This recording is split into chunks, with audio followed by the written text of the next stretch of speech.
Hello दोस्तों, कैसे हैं आप सब। उम्मीद है आप सब अच्छे होंगे और अच्छे रहने भी चाहिए। तो चलिए शुरू करते हैं आज के अपने टॉपिक द अर्थ। आज हम पार्ट 2 में जानेंगे अर्थ के एटमॉस्फेयर के बारे में। पृथ्वी का जो वायुमंडल है वो कैसा है, वो कैसे बना, इसकी डिफरेंट लेयर्स कौन सी हैं, वाटर डिस्ट्रीब्यूशन कैसा है अर्थ पर। इन सभी सवालों के जवाब आज हमें इस वीडियो में मिलेंगे। तो दोस्तों शुरू करते हैं बिना किसी देरी के। शुरू करने से पहले हम ब्रीफ नॉलेज ले लेते हैं डिफरेंट लेयर्स के बारे में। कुछ इंपॉर्टेंट फैक्ट हैं जो आपको यहाँ पर छोटे रूप में मिल जाएंगे, आगे डिटेल में हम इन्हें पढ़ेंगे। तो पहला यहाँ पर ट्रोपोस्फेयर, शोभमंडल। देखिए दोस्तों, यहाँ लिखा है the lowest layer where weather occurs, सबसे निचली परत जहाँ मौसम होता है। मतलब कुल मिलाकर हमने लास्ट क्लास में पढ़ा था कि जो अर्थ का इंटरनल स्ट्रक्चर है, जो अर्थ का जो आंतरिक संरचना है, उसमें 3 लेयर आती हैं। सबसे अंदर होता कोर, उससे ऊपर मेंटल और उससे ऊपर क्रस्ट, भूपर्टी। तो जो क्रस्ट से ऊपर लेयर आएगी उसको कहते हैं ट्रोपोस्फेयर। तो जो आप कह सकते हैं, आप क्रस्ट से ऊपर की पहली लेयर कौन सी है, ट्रोपोस्फेयर है। जबकि अगर आप बाहर से इसे देखेंगे तो ये क्या होगी, लोएस्ट लेयर कहलाएगी। मतलब पहली जहां हम जीवन जी रहे हैं उसको, क्योंकि सारे वेदर जो जितने भी मौसम संबंधी घटनाएं होती हैं, वेदर रिलेटेड जितने भी चेंजेस आते हैं, वो सब इसी लेयर में होता है। उसके बाद दूसरी होती है स्ट्रेटोस्फेयर, समताप मंडल। नाम से पता चला समताप, समान ताप, जो वहां पर इक्वल, जहां पर क्या हो, ताप हो। इसमें क्या होता है, इसमें आपको ओजोन लेयर मिलेगी। याद रखना दोस्तों, ओजोन लेयर इसी के अंदर पाई जाती है। और जितने भी यूवीज आते हैं, अल्ट्रावायलेट रेडिएशंस आती हैं सन से, उन सबको ये क्या करती है, ऑब्जर्व कर लेती है, अवशोषित कर देती है। इसके ऊपर की लेयर होती है मेसोस्फेयर, मध्य मंडल। ये सबसे ठंडी है और यहाँ पर क्या होते हैं, जितने भी मिटियोर्स होते हैं वो आकर जल जाते हैं, खत्म हो जाते हैं। जितने भी छोटे उल्काएं होती हैं, मिटियोर्स होते हैं, वो सब बर्न हो जाते हैं। उसके बाद अगली लेयर है थर्मोस्फेयर की, तापमंडल।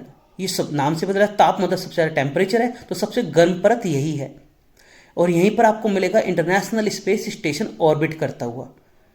दोस्तों एक सवाल का जवाब दे सकते हैं कि जो वर्तमान में at present international space station काम कर रहा है, जो कि एक तरह से एक जॉइंट वेंचर था, जॉइंट प्रोजेक्ट था यूएसए और यूएसएसआर का, अब ये रिटायर होने वाला है।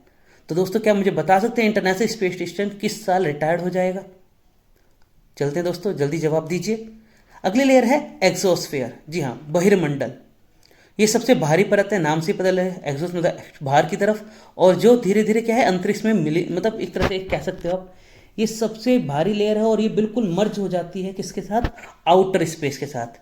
जो भारी अंतरिक्ष है उसमें विलीन हो जाती है, समा जाती है। तो दोस्तों ये ब्रीफ थी, आगे डिटेल में भी पढ़ेंगे। तो चलिए शुरू करते हैं एटमॉस्फेयर के बारे में। एक डेफिनेशन अगर आपसे कोई पूछे एटमॉस्फेयर है क्या, तो आप बताना earth atmosphere is a layer of gases, कि अर्थ का जो वायुमंडल है वो लेयर से बना है। किन की लेयर, गैसेस की। दैट सराउंड्स द प्लैनेट, जिसने हमारे पृथ्वी को या फिर हमारे ग्रह को घेरा हुआ है। Extending thousands of miles above the surface, जिस सतह पर, सरफेस पर हम रहते हैं, उससे थाउजेंड ऑफ माइल्स, हजारों मील ऊंचाई पर यह स्थित है, तक फैला है। It helps make life possible, ये मदद करता है हमारे जीवन को by providing us with the air to breathe, क्योंकि ये हमें क्या उपलब्ध कराता है, एयर, वायु उपलब्ध कराते हैं, जिससे हम सांस लेते हैं, जीते हैं। तो ये डेफिनेशन है, आप कह सकते हैं एटमॉस्फेयर की। अब हम दोस्तों जानते हैं कि एटमॉस्फेयर बना कैसे, क्यों अदर प्लैनेट्स पर एटमॉस्फेयर नहीं है। तो चलिए शुरू करते हैं। 3 फेसेस ऑफ फॉर्मेशन। दोस्तों 3 फॉर्मेशन हम पढ़ेंगे, और यही 3 फॉर्मेशन किसके रूप में पढ़ेंगे, एटमॉस्फेयर के बनने के। तो दोस्तों शुरुआत इस तरह से हुई थी, यहाँ लिखा है, देखिए आप राइट में पिक्चर के नीचे, बिगिनिंग ऑफ अर्थ, पृथ्वी का शुरुआती दौर। गैसेस कंपोजिशन, कौन सी गैस पाई जाती थी, तो जब पृथ्वी अपने शुरुआती चरण में थी, द अर्ली स्टेज में थी, तब 2 गैसेस, हाइड्रोजन और हीलियम। जी हाँ, हाइड्रोजन और हीलियम थी, यही दोनों गैसेस यहाँ पर थी। आप देख सकते हैं H2 और He। जो अर्थ का एटमॉस्फेयर था वो बहुत ज़्यादा हीटेड था, बहुत ज़्यादा गर्म था। उससे क्या होता था, जो हाइड्रोजन और हीलियम के मॉलिक्यूल्स थे, अणु थे, वो क्या होते थे, वो क्विकली बहुत तेजी से हीटेड हो जाते, बहुत गर्म हो जाते थे। और जब गर्म हो जाते हैं तो ये क्या होते थे, ऊपर की तरफ बढ़ने लगते थे। किस की तरफ, ऊपर, आप कह सकते हैं ऊपर मतलब स्पेस की तरफ बढ़ने लगते थे। तो अर्ली स्टेज में आपको सिर्फ 2 पॉइंट याद रखने फेज 1 में। कौन सी गैसेस पाई जाती हैं? हाइड्रोजन और हीलियम। यही प्रिंसिपल गैस हैं जो डस्ट के साथ कार्य करती थी। आगे है क्या? ये शुरुआती दौर है, याद रखना, प्रीमोर्डियल एटमॉस्फेयर है, अर्थात कह सकते हैं शुरुआती वायुमंडल का रूप है। 2 गैसेस पाई जा रही हैं, इन्हीं से ये बना और बहुत ज़्यादा हीटेड थी। फिर आया फेज 2। देखिए ये कोई हजारों सालों में नहीं हुआ, ऐसे लाखों करोड़ों साल लगे हैं ऐसा होने में। देखिए फेज 2, अर्थ का सेकेंड एटमॉस्फेयर। यहाँ देखते हैं यंग या यूथ फेस ऑफ अर्थ, ये युवा रूप है, मतलब जवान हो चुकी अर्थ है, उसका एटमॉस्फेयर है। यहाँ पर गैसेस कंपोजिशन कुछ बदलाव देखने को मिलेंगे। अभी तक हमने हाइड्रोजन और हीलियम देखा, अब हम यहाँ पर कुछ और देखेंगे। देखिए because the earth crust was still forming, देखो अभी भी क्रस्ट बन रहा था, ऐसा नहीं कि इस पर जीवन संभव हम रह सकते थे, नहीं, ये बन रहा था। There were many more volcanoes than there are today, आज जितने भी वॉल्केनो हैं पृथ्वी पर उससे हजारों गुना थे उस समय। और इन वॉल्केनो से निकलता रहता था हमेशा क्या? H2O, CO2 और NH3, अर्थात H2O मतलब स्टीम कह सकते हैं आप, CO2 मतलब कार्बन डाइऑक्साइड और NH3 मतलब एमोनिया। तो ये 3 चीज गैसेस निकलती रहती थी वायुमंडल, इसी से आप बनना शुरू हो गया था। फिर आया फेज 3, जिसके बारे में हमें थोड़ा ध्यान से देखना है और समझना है। ये रहा हमारे ग्रीनरी एटमॉस्फेयर, करंट अर्थ, वर्तमान में फेज 3 चल रहा है। अब भविष्य में हो सकता है कुछ बदलाव देखने को मिले, जैसे यहाँ देखने वाला फेज 3 है। The ocean observe the large portion of CO2, हमारे जो ओशन है जिसके बारे में हम आगे पढ़ेंगे चैप्टर्स में, तो ओशंस ने सारा के जो मतलब कह सकते हो बहुत बड़ा हिस्सा CO2 का, कार्बन डाइऑक्साइड का क्या कर लिया था? ऑब्जर्व कर लिया था, अवशोषित कर लिया था। Eventually a primitive kind of bacteria evolve, इस कारणों से जो ओशन है उसके अंदर क्या बैक्टीरिया पनपने शुरू हुए, सन्स की एनर्जी की वजह से जीवन मिला।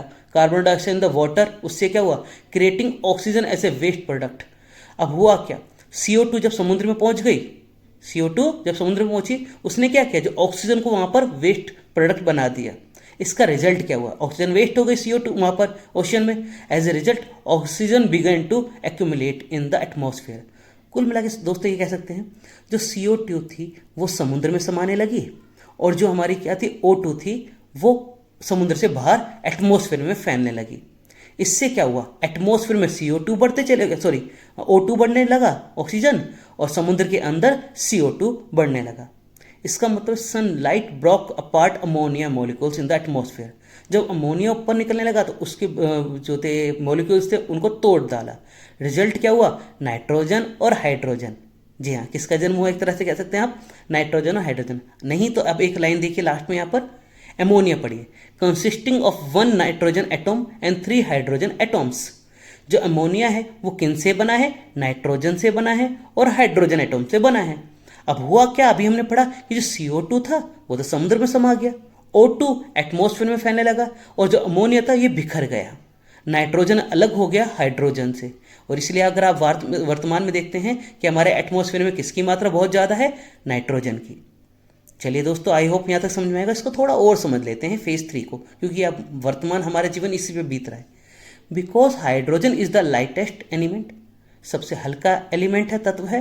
It climbed to the top of the atmosphere, ये हल्का होने की वजह से सबसे ऊपर कहाँ पहुंच गया? सबसे ऊपर। ड्रिफ्ट ऑफ इनटू स्पेस, अर्थात स्पेस में समाने लगा। Now we have Earth third atmosphere, अब हमारे पास क्या है? तीसरा वाला एटमॉस्फेयर है। The one we all know that love an atmosphere rich in oxygen, अब सब हम जानते हैं कि वर्तमान जो हमारा एटमॉस्फेयर है वो ऑक्सीजन से भरा पड़ा है। That allows species including human to evolve, और इसी की ऑक्सीजन की वजह से जितनी भी यहाँ पर स्पीसीज हैं वो सब यहाँ पर जीवित हैं, जीवन जी रही हैं। So plant and some bacteria use carbon dioxide to produce oxygen, कुछ प्लांट और बैक्टीरिया क्या प्रोड्यूस करते हैं? Oxygen. Why animal use oxygen to produce carbon dioxide, जैसे कि हम भी हैं। तो दोस्तों ये रहा फेज 3 का, और हमने जाना कि किस तरह से एटमॉस्फेयर बना। हमने समझा कि शुरुआत हुई थी हाइड्रोजन हीलियम से, फिर उसमें अमोनिया जुड़ा, बाद में ये अलग होने लगे, CO2 समुद्र में समा गया, O2 स्पेस में आ गया, और अमोनिया टूट गया नाइट्रोजन हाइड्रोजन में। तो दोस्तों ये रहा हमारा formation of atmosphere of the earth. चलते हैं आप थोड़ा डिटेल में लेयर्स के बारे में। जानने से पहले गैसेस के बारे में जान लें, क्योंकि हमें आगे इसी के बारे में पढ़ना भी है।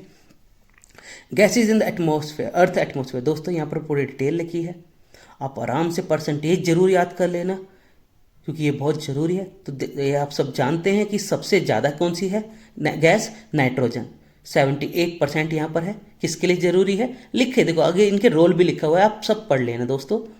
तो मैं आपको यहाँ परसेंटेज दिखा रहा हूँ, ऑक्सीजन 21%, आर्गन 0.93%, ऐसे कार्बन डाइऑक्साइड 0.04% क्योंकि ज़्यादातर ओशन में समा गई।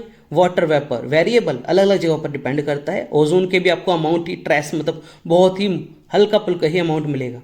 अदर गैसेस में बहुत सारे नाम है, नीचे लिखा हुआ है देखिए आप, neon, helium, hydrogen, xenon, krypton, methane, others. तो यहाँ पर ये लिखा हुआ है। ओके दोस्तों, चलते हैं। अच्छा दोस्तों एक सॉरी, यहाँ पर ओजोन देख लीजिए, observe harmful UV radiation from the sun. ये हम सब जानते हैं ओजोन हमें किससे बचाता है, यूवी रेज से बचाता है। तो चलिए दोस्तों गैसेस हमने पढ़ ली है, अब हम थोड़ा एटमॉस्फेयर के बारे में डिटेल में शुरू करते हैं पढ़ना। ये पिक्चर आपको दिखा रही है कि किस लेयर में क्या क्या होता नजर आता है, लेंथ कितनी है, देखते हैं। सबसे देखिए हमारा मान लीजिए ये माउंट एवरेस्ट है, तो माउंट एवरेस्ट की हाइट देख सकते हैं आप कितनी है, आप सबको पता है 8,848, 8,848.8 किलोमीटर, सॉरी मीटर। तो ये लगभग अगर हाइट को नापे लगभग 9 किलोमीटर के आसपास बैठ जाएगी। अगर आप दूसरी तरफ देखें तो हमारा जो ट्रोपोस्फेयर है ये वैरी करता है, अलग अलग दिशाओं में 12 से 5 से 18 तक पहुंचता है, डिपेंड करता है कि नीचे की भूमि कैसी है। तो ट्रोपोस्फेयर में क्या देखने को मिलता है, सारे जितने भी हम बादल वगैरह या मौसम संबंधी जो कुछ भी वेदर रिलेटेड कोई भी चेंजेस देखते हैं वो सब इसी लेयर में होता है। यहाँ पर हॉट एयर बलून उड़ते हैं, पैसेंजर प्लेन, दोस्तों passenger plane not jet plane यहाँ नहीं उड़ेंगे, आगे पढ़ेंगे उसके बारे में। तो पैसेंजर प्लेन वगैरह यहीं उड़ते हैं। फिर ट्रोपोस्फेयर में आप देख सकते हैं, सॉरी ट्रोपोस्फेयर, स्ट्रेटोस्फेयर में आप देखेंगे ओजोन लेयर पाई जाती है। मेसोस्फेयर में आप देख सकते हैं जितने भी मिटियोर्स आते हैं वहाँ स्ट्राइक होती है, उनका ही टकराव होता है। उसके बाद थर्मोस्फेयर है जहाँ पर ऑरोरा नज़र आते हैं आपको, और फिर एक्सोस्फेयर जहाँ पर हमारे इंटरनेशनल स्पेस स्टेशन और स्पेस शिप्स वगैरह चलती हैं। तो अब देख एक एक करके अब हम इन्हें जानते हैं।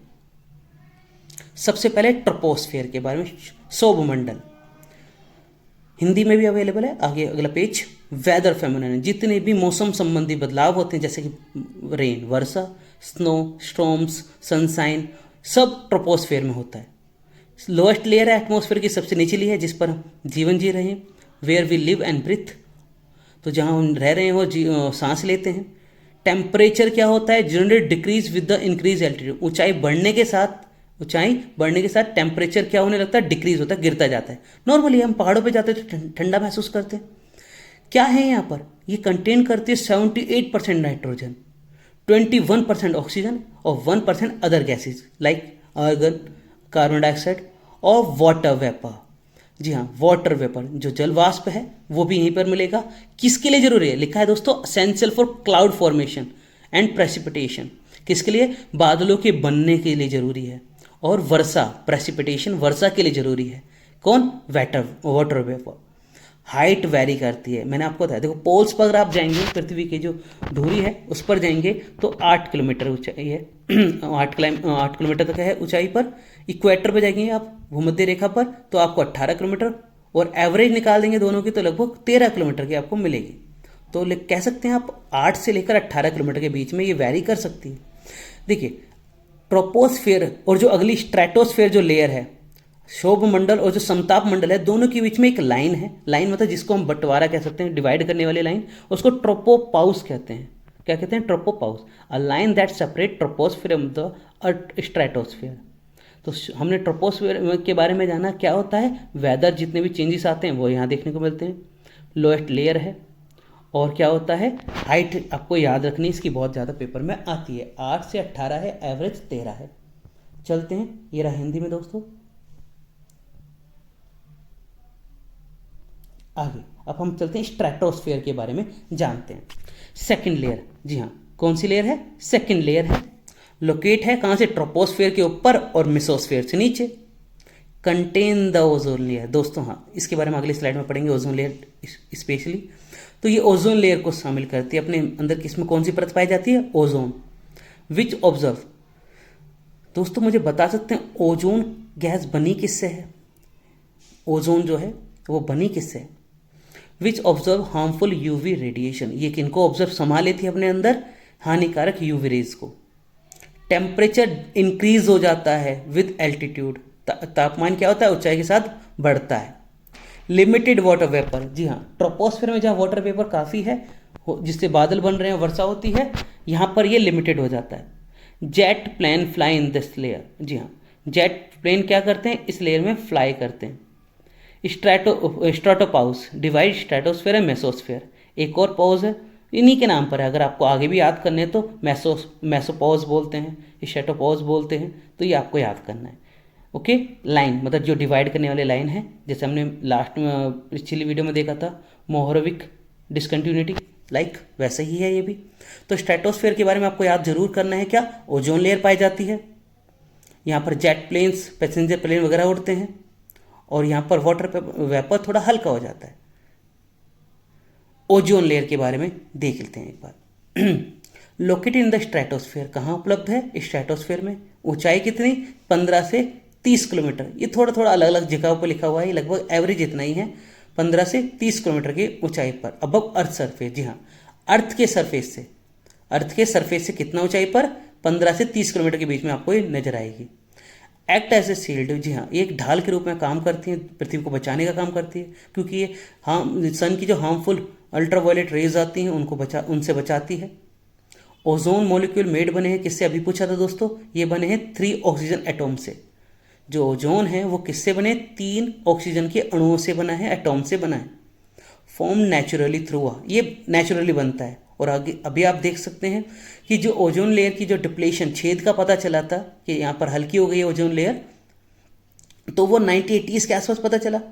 तो उसमें जब पता चला तो तब से लेकर ये हमारा जो वर्तमान अभी 2024 चल रहा है, इस बीच में ये पूरा का पूरा कह सकते हैं प्रोसेस में काफ़ी हीलिंग हो चुकी है, काफ़ी बड़ा मतलब कह सकते हैं छेद काफ़ी कवर होने लगा है। अगर हम और ज़्यादा अच्छे से कार्य करें तो ये इसे और भी कवर कर सकते हैं। मतलब हम नहीं कर रहे, सच बताऊं तो ये नेचुरली हो रहा है, क्योंकि यहाँ लिखा भी है और वैसे भी नेचुरल प्रोसेस है दोस्तों। Form naturally through a complex chemical process, कैसे, involving sunlight and oxygen molecules. तो एक कह सकते हैं आप कॉम्प्लेक्स केमिकल प्रोसेस से ये कार्य होता रहता है, जिसके माध्यम से क्या होता है, जो सूर्य का प्रकाश है, सनलाइट है, और जो ऑक्सीजन है, ये मिलकर ऑक्सीजन क्या बनाते हैं, ओजोन बनाते हैं। अब दिक्कत है, जितने भी ये हमारे क्लोरोफ्लोरोकार्बन्स होते हैं, CFCs गैसेस हैं, ये सब नुकसान पहुंचाती हैं इस फॉर्मेशन को। मतलब जो आपने ग्रीन हाउस इफेक्ट है वो किसको इम्पैक्ट करता है, इस प्रोसेस को, इस केमिकल प्रोसेस को, जिसमें सनलाइट ऑक्सीजन मॉलिक्यूल्स मिलकर कार्य करते हैं। अब ये होने नहीं देती, और इसकी वजह से इफेक्ट नुकसान पहुंचाता है। दोस्तों ओजोन डे पूछ ले कब, तो 16 सितंबर को मनाते हैं। क्यों, क्योंकि इसी दिन मॉन्ट्रियल प्रोटोकॉल पर साइन हुए थे। कब, 1987 में। और मॉन्ट्रियल एक शहर का नाम है कनाडा में। तो वहाँ पर ये मीटिंग हुई थी, किसको लेकर थी, ओजोन डिप्लेशन को लेकर, ओजोन जो छेद हुआ उसको लेकर। तो दोस्तों ओजोन लेयर के बारे में जाना हमने, कितनी ऊंचाई पर है, 15 से 30 किलोमीटर पर है। किससे बचाता है, यूवी रेज से बचाता है। किससे बनी है, 3 ऑक्सीजन एटॉम से बनी है। कैसा प्रोसेस है ये एक केमिकल प्रोसेस है, कॉम्प्लेक्स। लेकिन ओजोन डे 16 सितंबर को मनाया जाता है।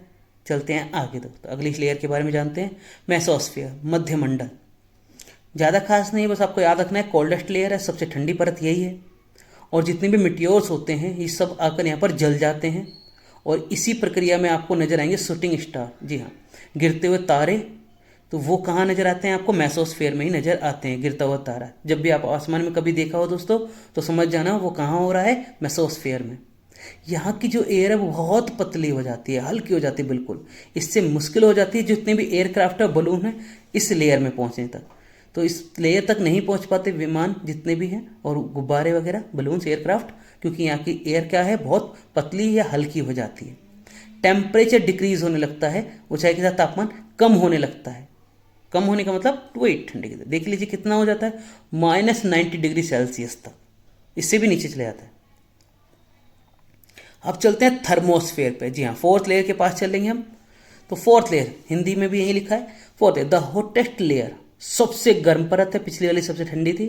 यहाँ इंटरनेशनल स्पेस स्टेशन नजर आएगा आपको, परिक्रमा करता है जो हमारा अर्थ का। ऑरोरा क्या है, जितने भी ऑरोरा हैं वो आपको ये इसी लेयर में देखने को मिलेंगे। क्या होता है, ये लिखा है आपके सामने, ये होता है interaction of charge particle from the sun and the Earth magnetic field, कि जो पृथ्वी की चुंबकीय क्षेत्र है और जो सन के जो क्या नाम है सन पार्टिकल्स हैं, चार्ज पार्टिकल्स, वो आपस में टकराते हैं, इंट्रैक्ट करते हैं, और जिससे हमें क्या देखने को मिलता है, ऑरोरास जैसे कि, ओके, नोन एज आयनोस्फीयर। जी हाँ, इसी को आयन मंडल भी कहा जाता है। दोस्तों कई जगह लिखा होता है, वहाँ थर्मोस्फीयर नहीं लिखा आएगा, उसकी जगह क्या लिखा रहेगा, आयन मंडल या फिर एटम आयनोस्फीयर लिखा रहेगा। कारण क्योंकि यहाँ पर पाए जाते हैं आयंस जो रिफ्लेक्ट करते हैं रेडियो वेव्स को। कारमेन लाइन, दोस्तों एस्टेरॉयड बेल्ट पढ़ाई थी, ऐसे ही कारमेन बेल्ट भी है। अगर आपने नहीं देखा तो मेरी ज्योग्राफी की पहली दूसरी वीडियो में आप देख सकते हैं आराम से, उसमें मैंने अच्छे से ये समझा है।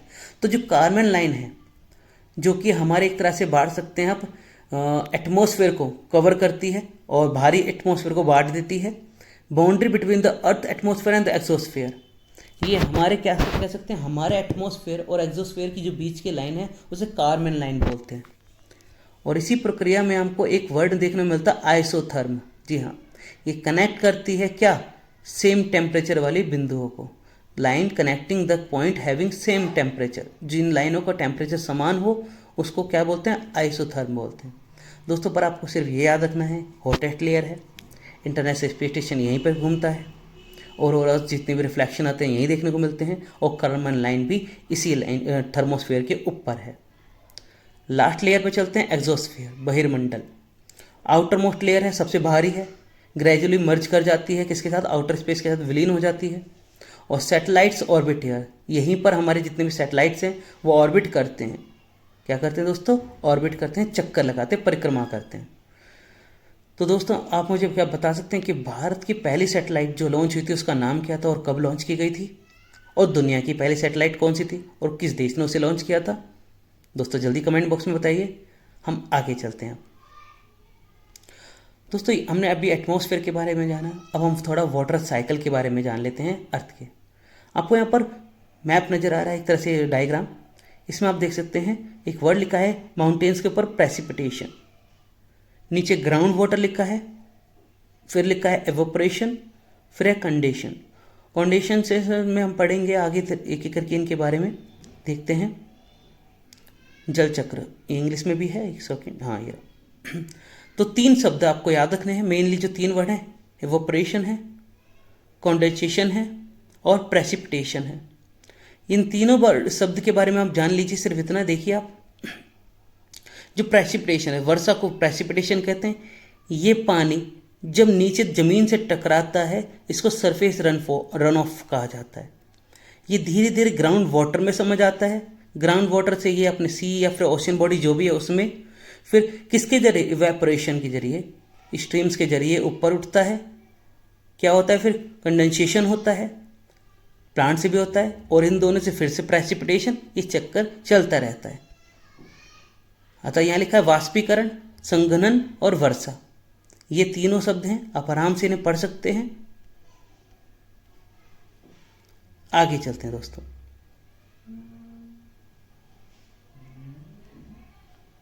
Water on the earth, water on earth के बारे में, तो पृथ्वी पर 100% पानी को अगर हम बांटे हैं तो स्लाइन वाटर जो खारा पानी है वो 97.2% है और फ्रेश वाटर है 2.8%। इसको हम थोड़ा डिटेल में देख लेते हैं एक बार। देखिए वाटर की अगर पूछ ले कि किस रूप में पानी मिलता है हमें, तो डिफरेंट टाइप्स हैं, यहाँ पर सब बने हुए हैं, आप देख सकते हैं दोस्तों।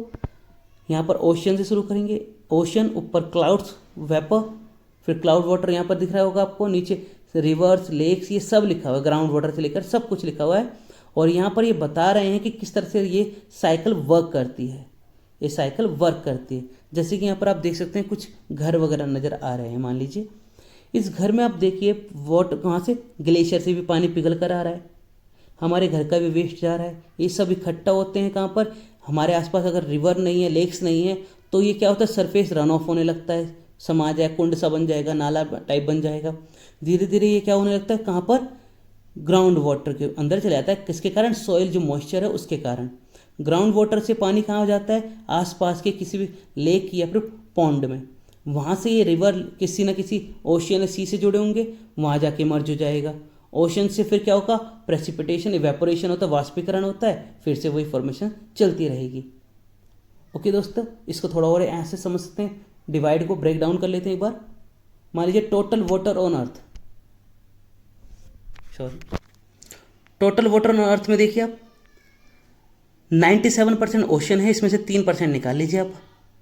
ये 3% है लगभग फ्रेश वाटर। इस फ्रेश वाटर में भी सबसे ज़्यादा जो कवर करता है एरिया वो है ग्लेशियर और आइस कैप्स, जितने भी ग्लेशियर हैं वो कवर कर जाते हैं। इस 3% का भी 70% पानी किस रूप में है, ग्लेशियर में, आइस के रूप में। उसमें से जो बचा वो 29% ग्राउंड वाटर है, ज़मीन के नीचे, और लगभग सरफेस वाटर 1% के आसपास। और जो 1% है वो भी डिफरेंट रूप में बटा हुआ है, surface water, lakes, rivers, soil moisture और एटमॉस्फेरिक वाटर वेपर। तो ये डिफरेंट हैं और इसमें आप पढ़ सकते हैं कि क्या सॉल्ट वाटर सबसे ज़्यादा है, फ्रेश वाटर 3% है लगभग, और ये किस किस रूप में है ये हमने जान लिया। आगे चलते हैं दोस्तों, इतना आगे चलते हैं दोस्तों। थैंक यू एंड जय हिंद। मिलते हैं अगली वीडियो में।